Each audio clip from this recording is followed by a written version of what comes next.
शांताकारं भुजगशयनं पद्मनाभं सुरेशं विश्वाधारं गगनसदृशं मेघवर्णं शुभांगं लक्ष्मीकान्तं कमलनयनं योगभिर्ध्यानगम्यं वंदे विष्णुं भवभयहरं सर्वलोकैकनाथं सर्वलोकैकनाथं। भवानी शंकरौ वंदे श्रद्धा विश्वास रूपिणौ याभ्यां विना न पश्यन्ति सिद्धा स्वान्तस्तमीश्वरं सिद्धा स्वान्तस्तमीश्वरं।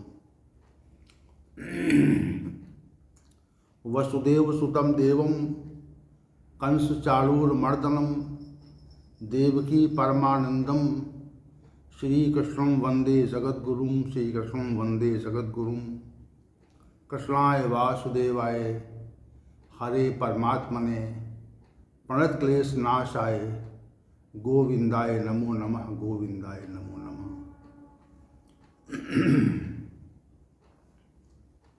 भगवान गोविंद की असीम कृपा से और उनकी अतिशय दया से ये गीता ज्ञान का विशेष सत्र, जिसमें संपूर्ण गीता प्रवचन की श्रृंखला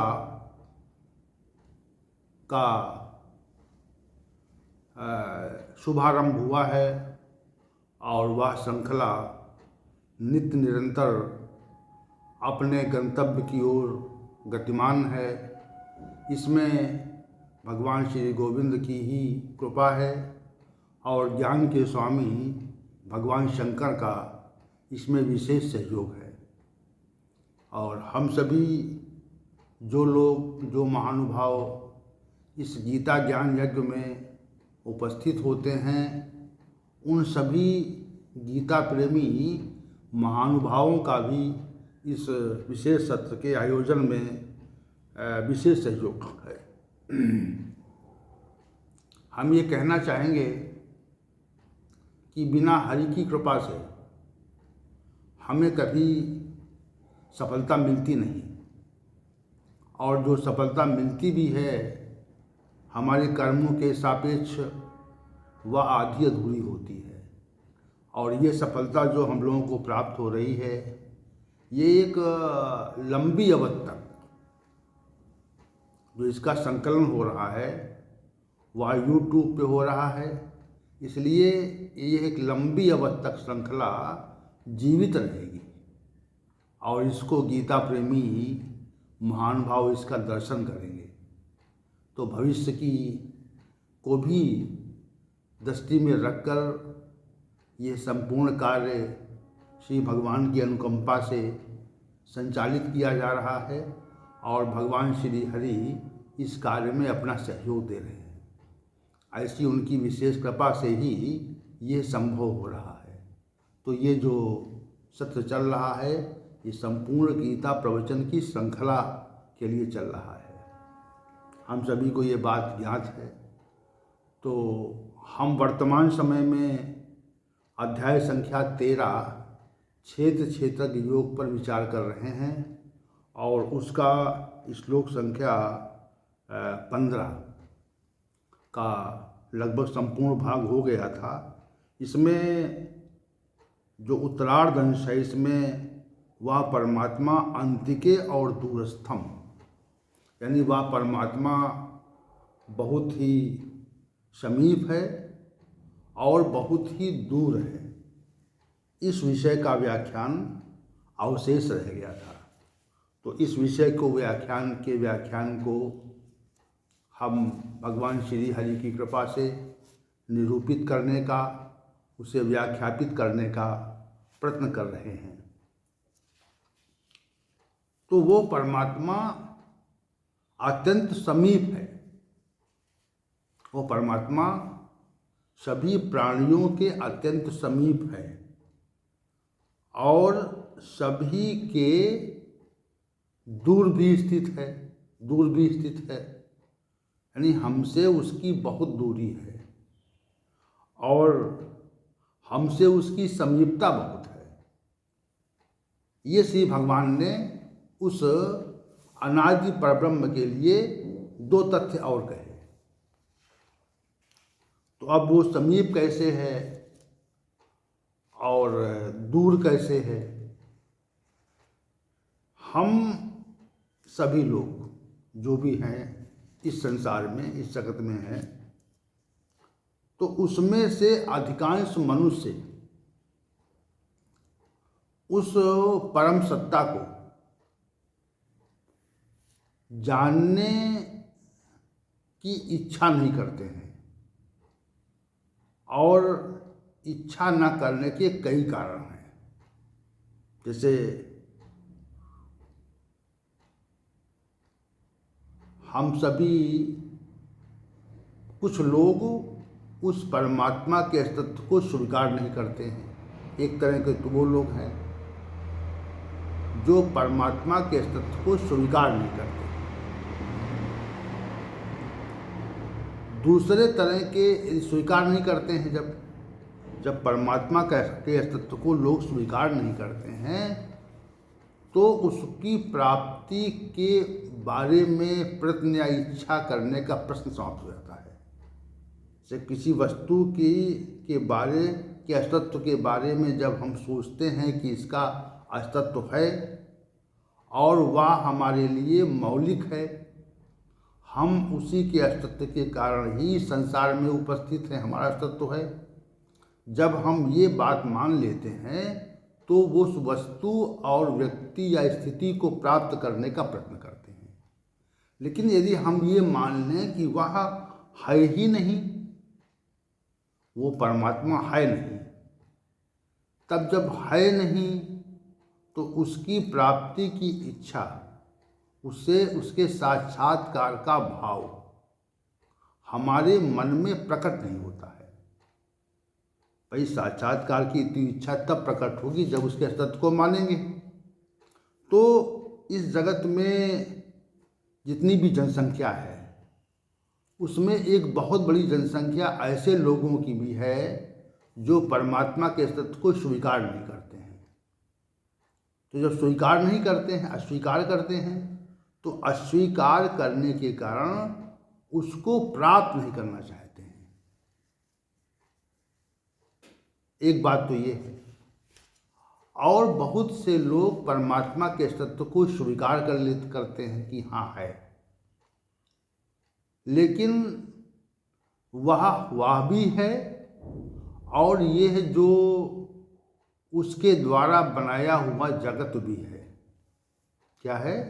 ये जो पृथ्वी है, ये जो अनेक प्रकार के लोक हैं, सूर्य चंद्र तारे हैं, ये भी उसके द्वारा बनाए गए हैं। वो इस बात को मानते हैं कि वह उनके द्वारा बनाया गया है।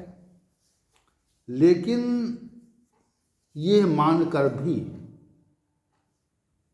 उसकी प्राप्ति का यत्न इसलिए नहीं करते हैं वो लोग क्योंकि उसके द्वारा निर्मित वस्तुओं, व्यक्तियों और स्थितियों के प्रति उनका आकर्षण हो जाता है, और वे उसी में जीवन पर्यंत उलझे रहते हैं। जब उलझाव जीवन पर्यंत उसमें है तो उसकी निकटता का आभास उसको नहीं होता है। जैसे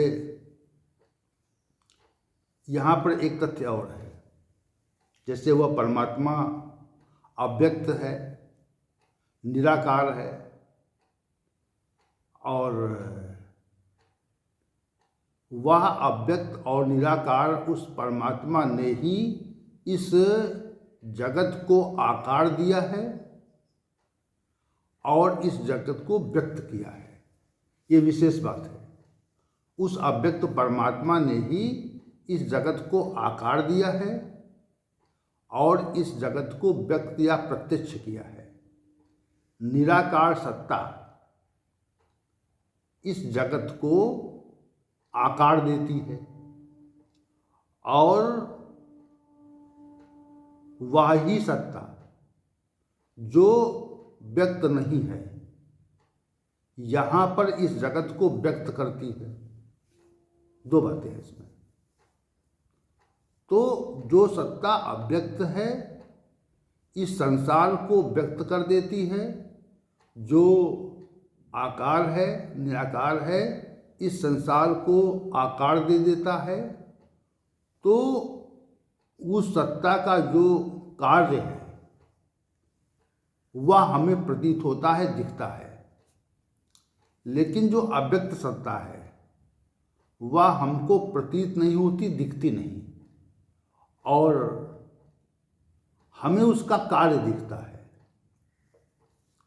और जो कुछ भी कार्य है जो उस अव्यक्त सत्ता के द्वारा प्रकट किया गया है, वह जो कार्य है वह विनाशशील प्रकृति का है, उसमें विकृति है, वह समय के साथ विनिष्ट हो जाता है, परिवर्तनशील है। इसे कहते हैं, उसको विकारी है। विकारी का अभिप्राय यही है कि यहाँ पर जो भी वस्तु है, जो भी प्राणी हैं, वह सब विकारी हैं, क्योंकि उनमें समय के साथ परिवर्तन और विनाश होने का गुण है।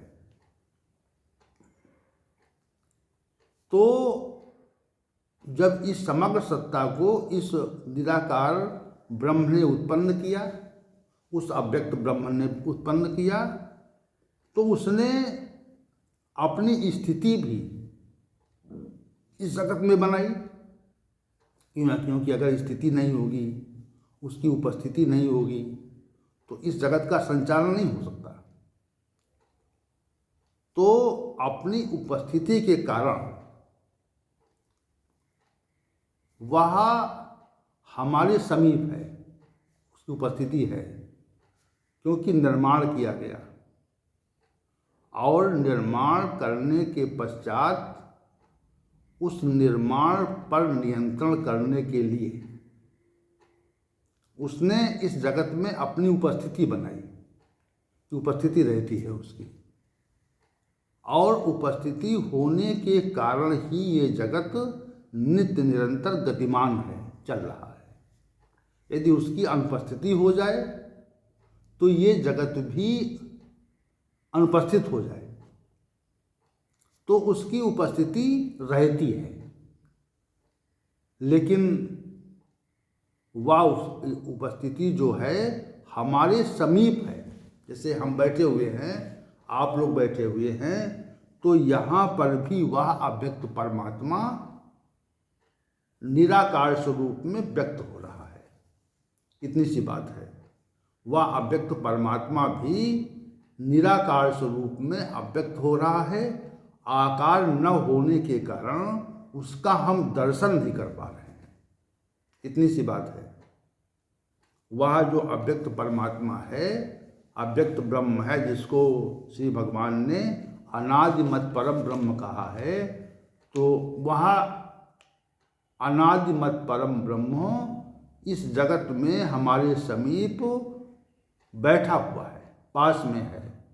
लेकिन चूंकि आकार नहीं, जैसे किसी प्रत्येक वस्तु का, प्रत्येक प्राणी का आकार होता है, और तभी वह प्राणी हमारी दृष्टि में आता है। अगर किसी वस्तु का आकार न हो, कोई वस्तु आकार रहित हो, तो वह जो आकार रहित वस्तु है या व्यक्ति है या प्राणी है, वह हमारी दृष्टि में कैसे आ सकता है। तो निराकार उसका स्वरूप है, उसका जो मूल स्वरूप है निराकार है। तो मूल स्वरूप निराकार है। उस निराकार मूल स्वरूप वाली सत्ता ने इस जगत को आकार युक्त कर दिया है। तो आकार युक्त करने के कारण वह इस आकार में, आकार के प्रत्येक कण में व्याप्त हो गया है, और कण में व्याप्त होने के कारण वह हमारे अतिशय समीप है। जैसे ये कहें कि ये जो वायु है वह कहाँ है? वह हमारे चारों ओर सर्वत्र है। जैसे आप सभी बैठे हुए हैं, तो वह वायु कहाँ है? वह वायु हमारे समीप है, और हमारे अंगों से उसका स्पर्श हो रहा है। क्या हो रहा है? स्पर्श हो रहा है। जब कभी तेज वायु तेज गति से, तेज वेग से, तीव्र वेग से चले तो उसका हम आभास करते हैं, प्रत्यक्ष आभास करते हैं। परंतु यदि वायु शांत भी है तो भी वह हमारे शरीर के चारों ओर है और वह वायु हमको निरंतर छू रही है और हम उस वायु को छू रहे हैं। सब समीपता देखिए आप, वो वायु जो है हमारी इतनी समीप है कि वह हमारे संपूर्ण अंगों को स्पर्श कर रही है और हमारे जो शरीर के बाह्य अंग हैं उस वायु को स्पर्श कर रहे हैं। दूसरी बात, वह वायु हमारे अंदर भी, शरीर के अंदर भी विद्यमान है, प्राण और अपान रूप में, प्राणादि के रूप में। तो वायु की स्थिति अंदर भी है, यानी इतनी समीप है जिससे हमारे शरीर के चारों तरफ वायु है, तो वह बाह्य रूप से हमारे समीप है और इतनी आंतरिक रूप से हमारे अंदर समीप है कि वह हमारे अंदर भी विद्यमान है। इस वायु की जो स्थिति है वह शरीर के अंदर भी है। तो जो वायु हमारे शरीर के चारों ओर सर्वत्र विराजमान है और वह हमारे शरीर के प्रत्येक बाह्य अंगों को स्पर्श करती है, वैसी ही वह वायु हमारे शरीर के आंतरिक अंगों को भी स्पर्श करती है। इसको वायु की समीपता कहते हैं, अति समीप है वो। कृष्ण भगवान ने कहा अंतिके, अति समीप। अब एक उदाहरण हमने दिया वायु का, तो वो वायु हमारे अत्यंत समीप है। ऐसे और देखिए आप, से आकाश है, तो जो आकाश से का जो विशेष धर्म है रिक्तता का, आकाश ने ही यहाँ पर रिक्तता या अवकाश दिया है और वह अवकाश या रिक्तता हमारे शरीर के चारों ओर विद्यमान है। कहाँ है? हमारे शरीर के चारों ओर वह अवकाश या रिक्तता विद्यमान है और इसी कारण वह अवकाश हमारे समीप है, समीपतम है। और दूसरी बात यह है कि वह आकाश जो है वह हमारे शरीर के अंदर भी है। बाह्य तो है, बाह्य स्वरूप में तो है, लेकिन उसका जो वो अंदर भी हमारे विद्यमान है। तो आकाश नामक तत्व जो है वह हमारे अत्यंत समीप इसलिए है क्योंकि वह बाहर भी विद्यमान है, हमारे समीप है। हमारा जो शरीर है वह इस आकाश रूपी तत्व के घेरे में है और इससे जो है वह शरीर पृथक नहीं हो सकता। यदि रिक्तता आकाश नामक तत्व ना होता तो हमारा शरीर जो है वो ठोस पदार्थों के बीच में फंसकर अपना अस्तित्व खो देता। और वही जो आकाश तत्व है वह हमारे शरीर के अंदर भी विद्यमान है, इसलिए वह समीप है, समीपतम है। तो वैसे ही जो निराकार ब्रह्म है जिसका आकार नहीं है, वह वायु और आकाश की तरह से ही हमारे बाहर भी विद्यमान है और हमारे अंदर भी विद्यमान है। इसीलिए श्री भगवान कहते हैं कि समस्त भूत प्राणियों के भीतर हृदय में वह परमात्मा निवास करता है। ईश्वरा सर्वभूतानां हृदय से अर्जुन तिष्ठति। तो अंदर हृदय में बैठा हुआ है और बाहर भी उसका अस्तित्व है। तो इसी तथ्य को श्री भगवान ने प्रकट करने के लिए कहा कि वह अंतिके है, समीप है। कहाँ है? समीप है। समीपतम है, हमारे अंदर बाहर उसका स्पर्श हो रहा है, उसका जो प्रकाश है वह हमारे आंतरिक भागों में पड़ रहा है। उसके प्रकाश से ही हमारा जो संपूर्ण शरीर है वह प्रकाशित है, वह क्रियाशील है, वह चेष्टायुक्त है। और यदि उसकी सत्ता हमारे शरीर के अंदर न होती तो संभवतः हमारा शरीर जो है वह प्रकाशित नहीं होता, हमारी इंद्रियां, शरीर, मन, बुद्धि में कार्य करने की क्षमता नहीं आती। इसलिए वह हृदय में बैठा हुआ इस संपूर्ण शरीर रूपी जगत को वह प्रकाशित कर रहा है। और इसी प्रकाशित करने के कारण ही हमें हमारे शरीर में चेष्टाएं हो रही हैं, व्यवहार हो रहा है और अन्य क्रियाएं हो रही हैं, असंख्य प्रकार की क्रियाएं, जो आंतरिक क्रियाएं वो भी हो रही हैं। तो वह हमारे अत्यंत समीप है, हृदय में बैठा हुआ, हृदय देश में बैठा हुआ है। तो जैसे सूर्य का प्रकाश इस समग्र पृथ्वी पर पड़ता है और ये समस्त पृथ्वी उसके प्रकाश से आलोकित हो जाती है, तो वैसे ही वह जो परमात्मा हमारे हृदय में समीप बैठा हुआ है उसके प्रकाश से ये समग्र शरीर हमारा प्रकाशित हो रहा है। इसलिए वह हमारे समीप है। जैसे श्री भगवान कहते हैं अंतिके, वह परब्रह्म जो है हमारे अत्यंत समीप है। अच्छा, आप दूर कैसे है? दूसरी, क्योंकि यहाँ विरोधी बातें हो गई ना, दूर भी स्थित है। ये यहाँ पर विरोधी बात है कि दूर भी कैसे स्थित है वह। तो वह परमात्मा प्रत्येक स्थान पर, इस ब्रह्मांड के प्रत्येक स्थान पर, ये विशेष बात देखिए, विशेष आश्चर्यजनक बात है। जैसे हम एक स्थान पर होंगे तो दूसरे स्थान पे नहीं होंगे, लेकिन वह परमात्मा इस समग्र ब्रह्मांड के प्रत्येक स्थान पर उसकी स्थिति है। और इसके लिए एक उदाहरण हम देना चाहते हैं। किसी व्यक्ति की मृत्यु समुद्र के गहरे तल में हो जाए या अंतरिक्ष में हो जाए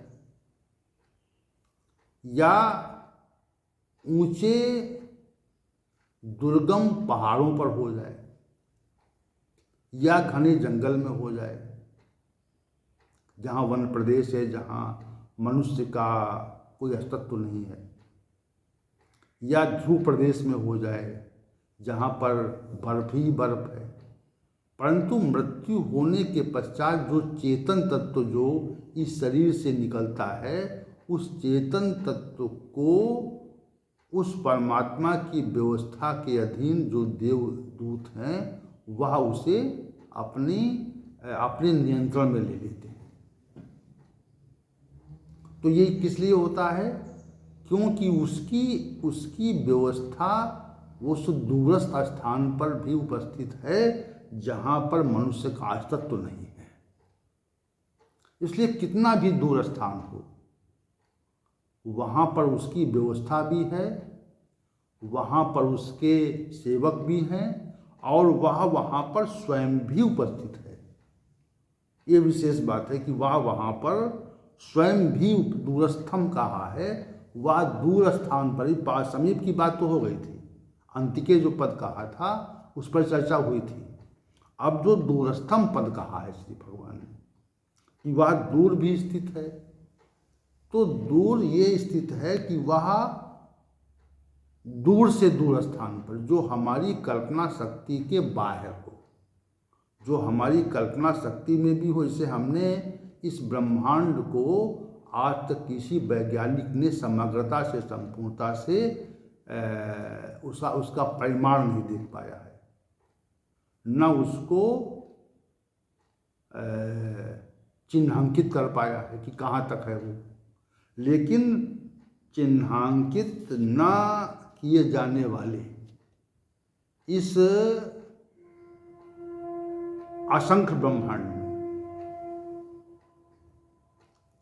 जहाँ पर मनुष्य की पहुँच अभी तक नहीं है, वहाँ पर भी उस परमात्मा की स्थिति है। इसलिए श्री भगवान ने उस परब्रह्म को दूर स्थित बताया है। एक बात ये हो गई। दूसरा, हम उसके अनुभव का, उसके आभास का, उसके साक्षात्कार का जो लोग प्रयत्न नहीं करते हैं। भाई हम हमारे समीप है, तो हमारे समीप है तो हमारा उसका साक्षात्कार जो है वहाँ तत्काल होना चाहिए था। लेकिन वह समीप होते हुए भी हम उसका साक्षात्कार नहीं कर पा रहे हैं, इसलिए वह हमसे दूर भी है, ऐसा श्री भगवान का कथन है। उसकी स्थिति भी दूर है, दूरस्थ है, जहाँ पर हमारी दृष्टि नहीं है, जहाँ हमारी कल्पना की दृष्टि नहीं है, जहाँ हमारा संकल्पना का विचार नहीं है, वहाँ पर भी उसकी स्थिति है दूर देश में। तो वह दूर देश में स्थित है, इसलिए दूरस्थम है और हम उसका आभास नहीं कर पाते हैं, हम उसको जान नहीं पाते हैं। संसार के अनेक विषयों में फंस जाने के कारण हम उसके आभास से विमुख रह जाते हैं, विमुक्त रह जाते हैं, हम नहीं कर पाते हैं। इसलिए वह हमसे दूर है, दूरस्थ पर जो कहा। तो परब्रह्म की समीपता के बारे में और उसकी दूरस्थ स्थिति के बारे में दोनों स्थितियों में चर्चा कि वह दूर भी है और वह हमारे समीप भी है। हृदय देश में और बैठा हुआ समीप है, और हम उसका अनुभव नहीं करने का प्रयास करते हैं। मनुष्य सामान्य रूप से उसका अनुभव नहीं कर पाता है, इसलिए वह हमसे दूर है। ऐसा श्री भगवान का उस परब्रह्म के विषय में कथन है। तो आज का जो सत्र था उसमें श्लोक संख्या 15 के संपूर्ण भाग को अब तक परिभाषित